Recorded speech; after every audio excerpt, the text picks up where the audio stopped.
Hello chaps and chapesses, and this week I am with Howard Croston, who's the head rod developer at Hardy's, and he's going to tell us the difference between the new Hardy HBX rods and the Wraith series.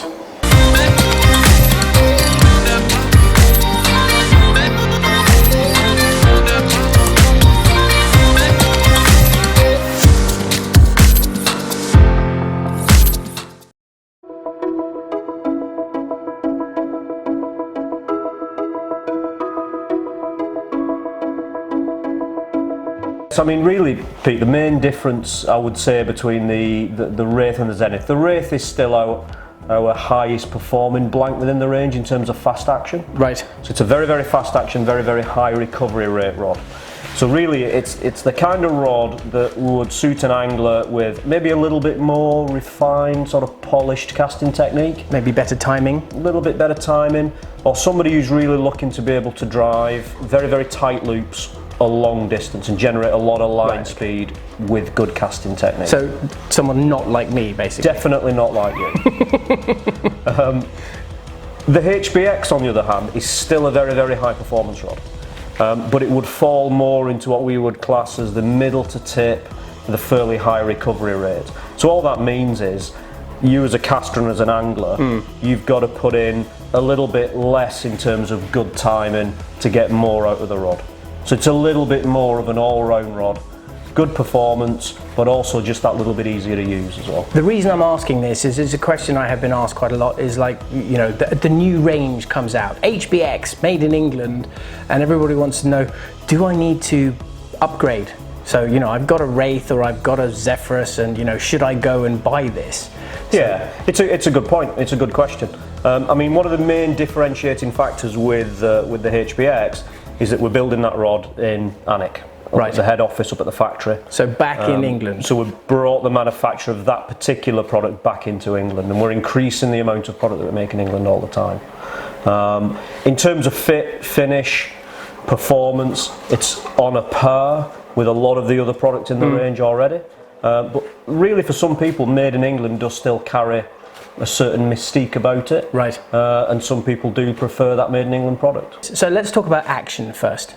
Yeah. So the big difference, as far as I understand it, and what you've just explained, is essentially the Wraith is still very, very fast, probably better for those who have better timing in their casting, and the HBX is still a quick rod, but probably going to be a bit more forgiving, maybe has a little bit more of a wider spectrum of applications. Yeah, in a nutshell. In a nutshell. That's really about the main differences. You know, some people, I get asked the question a lot myself, you know, what kind of action of fly rod do I need? There's no one fits everybody answer.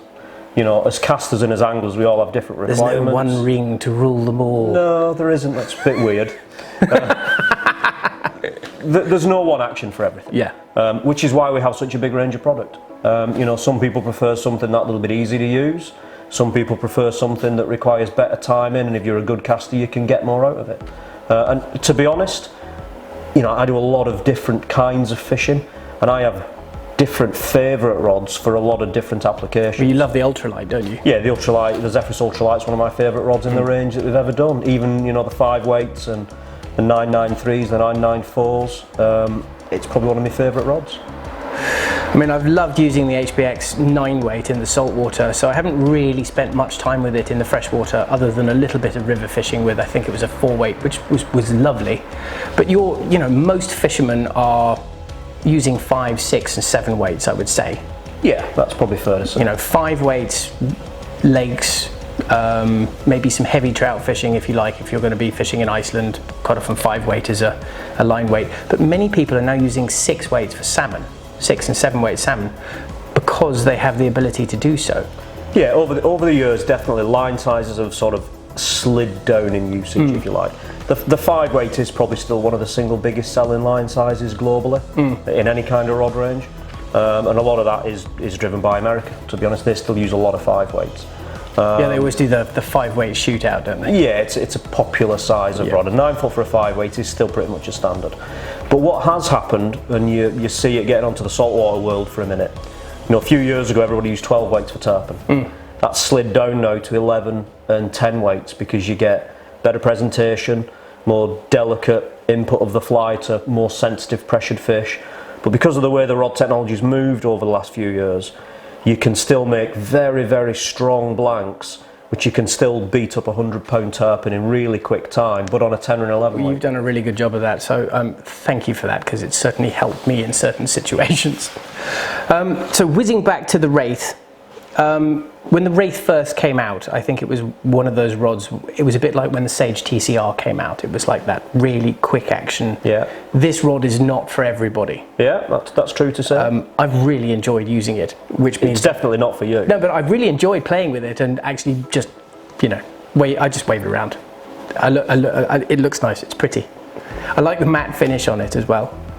But the HBX is just, it's a really pretty rod. It is, yeah. Obviously, with building it out in England as well, we put a lot of time and effort goes into the finish. It does on all of our rods, to be fair, irrespective of where they're made. But we went for a black, nice high gloss black colour scheme on the rod, quite understated, but with some little orange highlight colour on it as well. Very high grade cork handle, you know, which are all made from shives in our factory in Alnwick again. So a very, very good high quality cork handle on it. And can you tell me about the rings that you used on them? Yeah, we use the K Concept anti-tangle titanium frames. Okay, can you say that in English? So basically, it's a guide that has an angle to the leg. And what's the advantage of that? It does improve slightly with line shoot. So you do get slightly less stalling of the line when it cones towards the ring. Right. So that the actual shape of the guide helps you clear the line when you shoot line better. So it's a slightly lower profile, okay, and it's angled slightly. So it just helps align the fly line when you shoot line more towards the shape of the snake, the next guide up.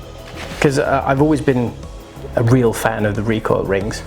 Yeah, we use recoils on the intermediates, but down on the butt section we use a hard titanium framed Fuji anti-tangle style. Because when I saw that, I was just wondering what the decision or what the process behind your thoughts of changing that was. Yeah, I'll be honest. Again, there is a little bit of personal taste in it. So we use recoil stripper guides on some of our rods, but some anglers, some customers, fishermen look at that and don't actually like the look of them, even though technically it's a very, very good guide. Do they think they look cheap? Yeah, sometimes it's one of the most expensive guides out there. I've had that comment. Someone asked me, he said, why are you using a rod which has got sort of wire rings on it? I said, it's titanium recoil rings. Yeah, it's it's one of those things, you know, some people look at it and think, I don't like the look of that. So we like to offer something for more or less everybody. Yeah. So we went with a more traditional guide, particularly on the HBX, because it sort of sits in that slightly more traditional look in terms of our product range. And if you were going to compare the applications of the two ranges, is there a particular application for one or the other, or do the ranges just cover all the different applications as per usual? Because Wraith is only made in certain sizes and line weights, isn't it? Yes, it is. It's quite the Wraith is a slightly more focused range, really, because the number of occasions when you would want an ultra fast action rod in that category is more limited than most people would want a middle to tip action rod. So, you know, there's more uses for that sort of medium fast type of action than there is for a very fast action. You know, okay, makes sense. You wouldn't want an ultra fast actioned 8 foot for a 3 weight. Some people might, but generally speaking, they'd be in the minority. Somebody who's looking for something short and light would normally look for something a little bit easier in action because of the type of places that you're using it. Right. Okay. Okay, well, Howard, thank you very much indeed for filling me in on that. I now feel suitably enlightened, and I will be able to tell people the right thing rather than just something which I just made up. I don't make things up now. You're getting quite good at that, I've noticed. I've watched some of your previous videos and I can honestly say a lot of it's made up. That's harsh, but fair maybe. Anyway, thank you very much for watching. As usual, I hope you enjoyed this video. Please like and subscribe to our YouTube channel, and I will look forward to seeing you on the next one.